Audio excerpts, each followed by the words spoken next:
I received a question. If you guys have a question, feel free to email me at elephmyrrh@mail.com, and I will leave the email in the description box below. So the question was, why don't I feel like I'm living in reality? Or why doesn't living feel like being in reality? And I think that is a really great question, because I have felt like this a majority of my life, and I've really learned to accept it.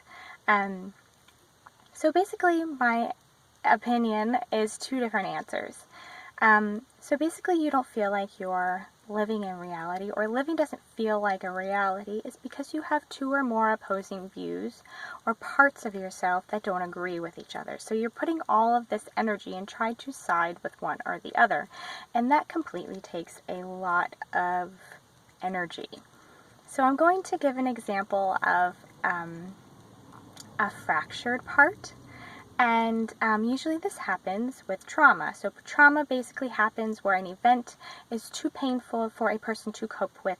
So parts of themselves fracture or split in order to be able to adapt to the situation, in order to feel safe. Now, after the event has passed, the fractured parts are now still split, and one part has basically has either protected all of the internal system, or what I mean by system is basically an internal environment. So basically you have this protector that has either taken on this particular pain that the rest of the environment couldn't take on, or you have the nurturing part that had to basically nurture the rest of the group or internal guidance system or cities. So basically, your parts or your fragments have had a loving job in order to protect you. All parts of yourself and all fragments of yourself are extremely important and extremely helpful to your well-being. So what happens is that basically there's a split in the self, and more than one party in this internal city has an opinion on something, basically how they perceive a situation. So it's very rare to actually perceive or view a subject only one way. People have multiple opinions and beliefs about more than one thing. So basically, your internal system isn't at peace with each other, and the place that they're living in is very much, there's too much of opposing views. So what happens is that people tend to think that they have to side with one part or the other. So basically, in my opinion, it is helpful to create a space where all parts or all fractured parts can be themselves.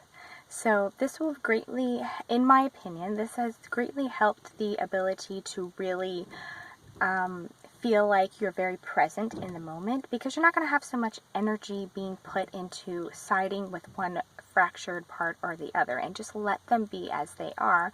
And if they decide to evolve into something different, that's great. So I'm going to give an example. Let's say a person, one fractured part of a person has a lot of forgiveness for people, and they're very loving towards people, and they have a lot of compassion towards people, or they are really accepting, and then they have another part that really is very distant or angry towards people. Maybe they have a particular person that they have not forgiven and are extremely angry with. So what people, in my experience, like to do is they like to side with one or the other, and it causes a lot of conflict, because you don't actually agree completely with one or the other. It is okay to have more than one belief about a particular person, place, or subject.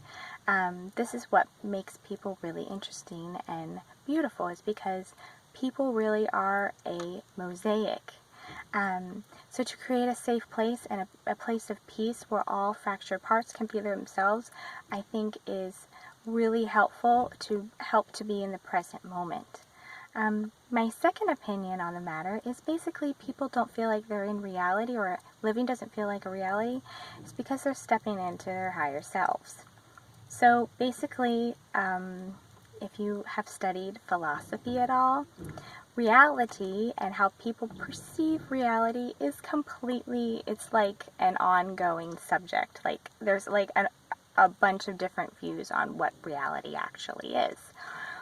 So basically, when you step into your pure self or your higher self, you're basically living through the lens of your internal environment or your soul. So you're kind of, it's like seeing through the eyes of your internal environment, and not necessarily being associated with your body, if that makes any sense. So you're going to feel really distant and kind of like alienated.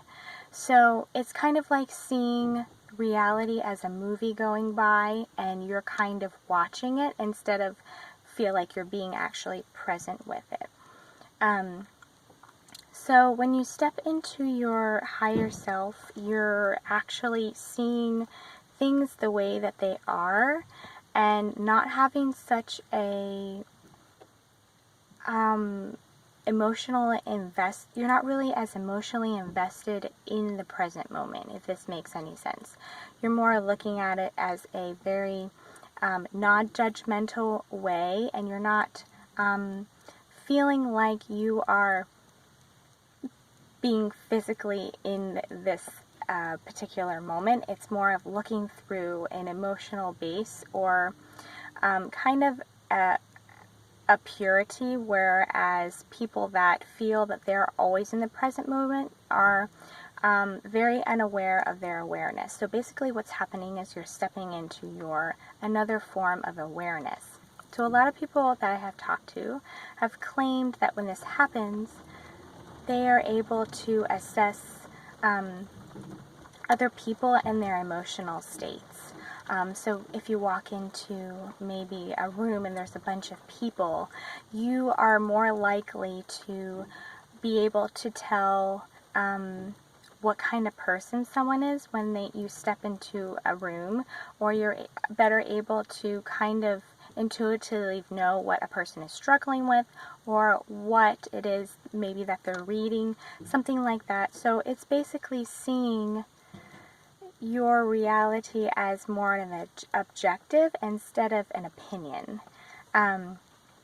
So when this is the case, it feels really uncomfortable for a lot of people, but it's very helpful to basically view this type of awareness as something that can benefit you.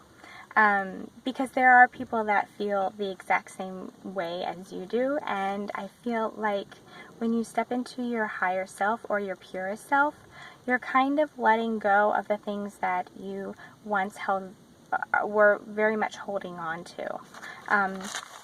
So it's kind of like a more of a freeing, lighter feeling, and this is just a state of more of an awareness, and it is a very liberating feeling at times. So anyways, I really appreciate your questions, guys, and I hope this was very helpful to you, and I hope you guys have a beautiful day, and I will see you on my next video.